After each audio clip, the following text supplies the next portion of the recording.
Clémentine dut-elle attendre la mort de son père en 1909 pour épouser enfin l'homme qu'elle aimait, le prince Victor Napoléon, en 1910. Elle avait alors 38 ans.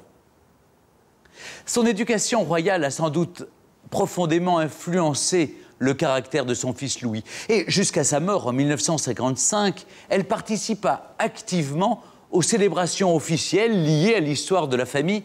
Et véritablement, c'est sa belle-fille Alix de Foresta, devenue à son tour princesse Napoléon en 1949, qui prit le relais.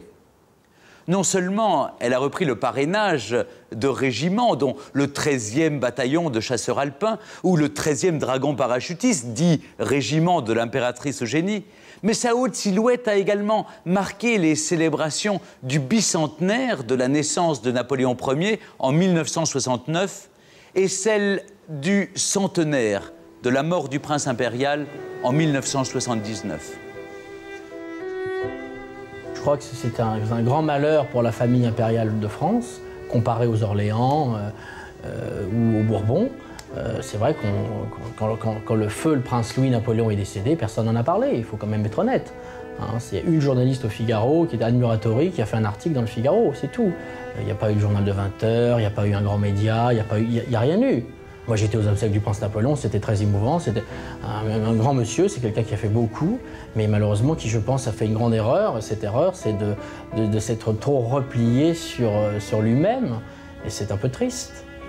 Et c'est vrai qu'on doit énormément à l'actuel prince Napoléon, le prince Charles Napoléon, qui est le prince Napoléon, chef de la famille impériale, qui est quelqu'un d'exceptionnel, qui fait de la politique en Corse, et puis qui va en faire a priori bientôt sur le continent, et quelqu'un de remarquable, et c'est grâce à lui qu'on connaît la famille impériale aujourd'hui.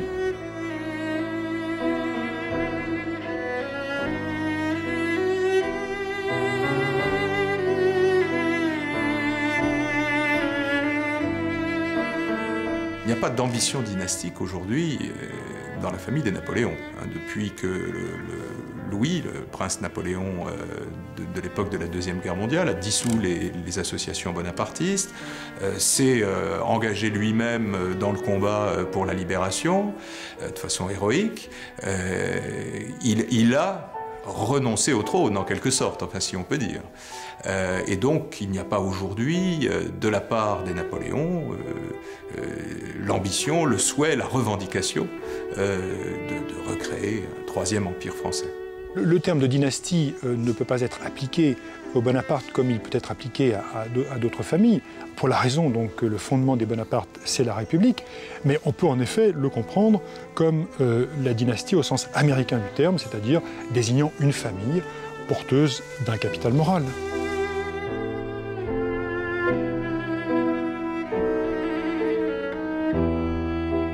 Quelque temps avant de mourir, le prince Napoléon avait pris la décision de transmettre ses droits dynastiques à son petit-fils Jean-Christophe.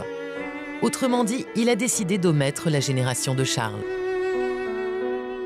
Le prince, d'ailleurs, au moment où il a pris cette très lourde décision et où il a rédigé son testament dynastique, a rédigé par la même occasion... mais je suis gênée de vous parler de ça parce qu'il n'y a aucune hostilité de ma part. Mais enfin, je raconte un fait historique. Mon mari a rédigé donc ce testament et en même temps, il a écrit une longue lettre à son fils en lui disant qu'il avait pris de ses déterminations, qu'il lui indiquerait en son temps qui il nommait à sa place, mais que d'ores et déjà, il pensait qu'il ne pouvait pas, étant donné ce qu'il professait comme idée à l'époque, et qu'il ne pouvait pas imaginer prendre la suite de son père dans la succession impériale. J'ai été informé de ces dispositions par un courrier recommandé qui m'a un peu surpris, bien entendu. Mais je n'ai jamais eu de discussion directe avec lui sur ce sujet. J'ai eu des discussions avec un avocat, Maître Varro, qu'il m'avait désigné, mais avec lui, jamais. C'était très dur à vivre. Concernant le fait que mon grand-père m'ait nommé chef de famille, j'avais seulement 10 ans et en fait je n'ai pas vraiment de commentaires à faire là-dessus puisque c'est une décision qui revenait uniquement à mon grand-père et je l'ai vécu avec acceptation et comme un signe d'encouragement. Je n'ai pas cherché à influencer Jean-Christophe. Je pense qu'il était d'abord trop jeune, et je pense qu'un garçon de 11 ans, il faut d'abord en penser, il ne faut pas le gêner, il faut le laisser s'épanouir, mais dans le sens peut-être un peu dur du terme, c'est-à-dire s'épanouir à travers ses études, à travers les efforts qu'un enfant et puis un adolescent peut démontrer, et ensuite le laisser devenir un homme en quelque sorte. Comment se définissent les règles de succession? Alors, on sait que chez les Bourbons et les Orléans, les lois fondamentales du royaume, etc. Chez les Bonaparte, il n'y a pas d'application des lois fondamentales du royaume. L'Empire est une monarchie statutaire qui est donc régie par des textes. Alors évidemment, il n'y a plus d'empire. Évidemment, ces règles n'ont pas de valeur juridique telle que la Cour de cassation, par exemple, pourrait se prononcer. Simplement, si on se place sur le terrain dynastique, ce sont ces règles-là qui s'appliquent. Pour moi, la querelle dynastique est vide de sens, car nous vivons en République, il n'y a pas d'héritage politique bonapartiste aujourd'hui en France. Il reste donc une question, qui est une question relative à un droit moral, qui s'appelle un titre, le titre de prince Napoléon. Eh bien, il y a des lois qui régissent très précisément la transmission des titres, et là-dessus, le ministère de la Justice nous donnera les indications nécessaires. Concernant mon père, j'ai toujours conservé des liens puissants d'affection et de confiance avec lui, qui sont importants pour moi aujourd'hui.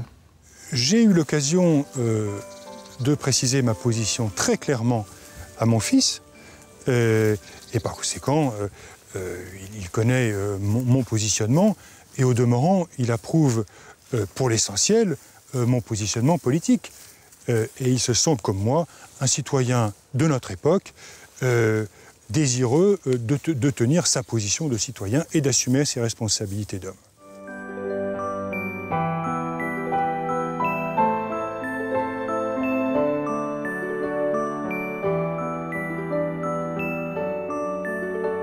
Actuellement, je donne la priorité à mes études. En effet, celle-ci conditionne mes activités professionnelles futures et donc ma liberté. Mais je suis conscient de mes obligations officielles et je les respecterai au fur et à mesure que je me sentirai apte à bien les remplir. Il y a une obligation qui est déjà importante à mes yeux depuis 2 ans. Je vais donc à la messe du 5 mai, qui est donnée tous les ans aux Invalides, qui est faite à la mémoire de l'empereur et des soldats morts pour la France.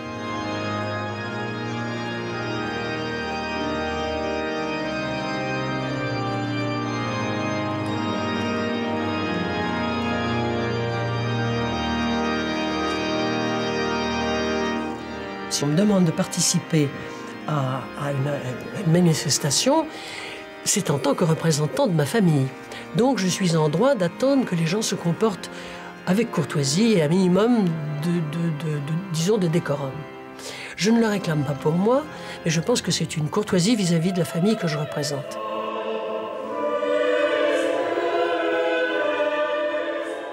Les membres actuels de la famille paraissent vouloir faire corps autour de la princesse Napoléon, à commencer par le comte Walewski, descendant direct d'un enfant naturel de Napoléon Ier. Nous n'avons pas une position officielle, nous sommes là pour entourer la princesse, le prince et toute sa famille pour des événements de ce genre. C'est vrai qu'on a du sang, on est la 6e génération maintenant, mais voilà, écoutez, c'est plutôt un devoir de mémoire encore une fois, il n'y a pas de position officielle. En tout cas, on est venu en famille aujourd'hui, avec mon oncle, mes 2 tantes et, voilà, et la famille. Je pense qu'il y a un esprit de famille, en sens que nous sommes tous respectueux, si vous voulez, de ce qu'ont fait les 2 empereurs. Et je crois que nous reconnaissons que les idées napoléoniennes sont toujours d'actualité dans bien des cas, et que la République d'aujourd'hui a tendance à oublier qu'elle est assise sur des bases qui émanent très souvent du Premier Empire et parfois du Second Empire.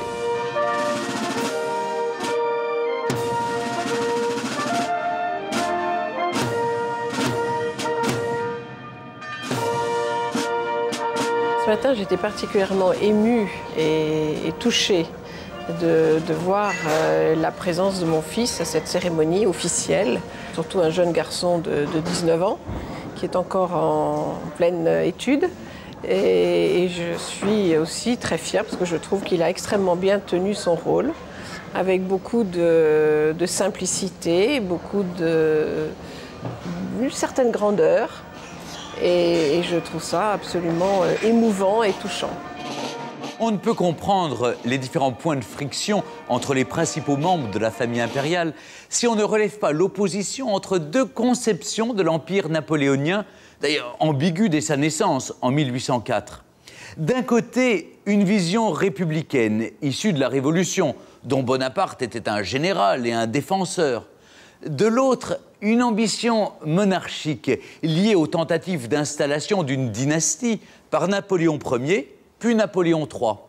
Cette conception monarchique est aujourd'hui incarnée avec panache par la princesse Napoléon, préparée à cela par ses origines royalistes et légitimistes. Quant à l'autre conception républicaine, elle est défendue aujourd'hui avec conviction par son fils Charles, qui ne manque jamais une occasion de se proclamer authentiquement républicain. Cet ancien haut fonctionnaire, partisan de la méritocratie, n'a d'ailleurs pas hésité à se présenter en Corse aux élections municipales sur une liste socialiste et nationaliste opposée au parti bonapartiste.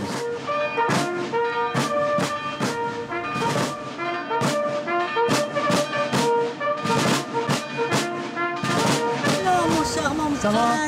Ça va en forme? Oui, oui, oui, oui. Les jeunes? Oui. La jeunesse d'Ajaccio? Hein? Oui, je suis jamais parti.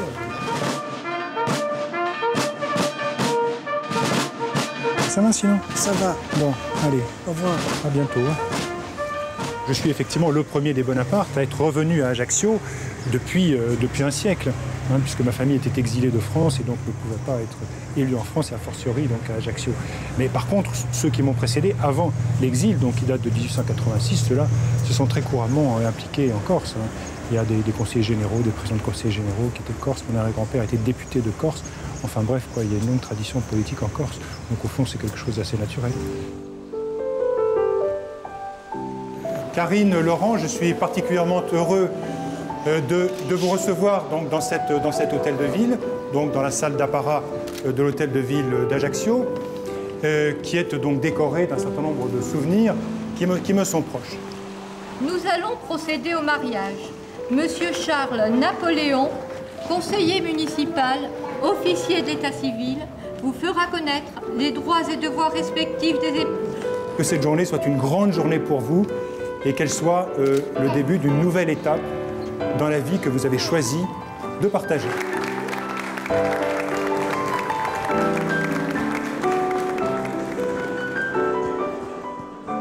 J'ai commencé cette carrière politique après le décès de mon père parce que j'avais besoin d'exister par moi-même, de pouvoir affirmer par moi-même un certain nombre d'autres principes, un certain nombre de valeurs auxquelles je suis attaché. Et du vivant de mon père, je ne souhaitais pas avoir de conflit frontal avec lui. J'ai décidé de commencer une carrière politique sur le tard, après avoir connu une carrière dans la fonction publique et une carrière dans l'entreprise. Je me suis engagé précisément en l'an 2000 au municipal à Ajaccio. Donc j'ai été élu en mars 2001 à la tête d'une municipalité qui venait remplacer l'ancienne municipalité bonapartiste. Comment un prince de la maison impériale peut-il se présenter contre des bonapartistes? Pour le comprendre, il est important de se demander ce que représente aujourd'hui l'héritage de Napoléon. C'est une question qui m'est souvent posée et à laquelle j'ai un peu de mal à répondre, parce que c'est un peu ma famille tout de même. Mes origines de tradition monarchiste, légitimiste, ne me portaient guère à fréquenter les milieux bonapartistes. Je pense qu'il a été un extraordinaire maillon de l'histoire de France et que, comme d'ailleurs Napoléon III, il a apporté une part très importante à l'édification de notre pays tel qu'il est actuellement et à d'autres pays également. Notre héritage est moins politique qu'historique. C'est pourquoi nous devons rester au-dessus des querelles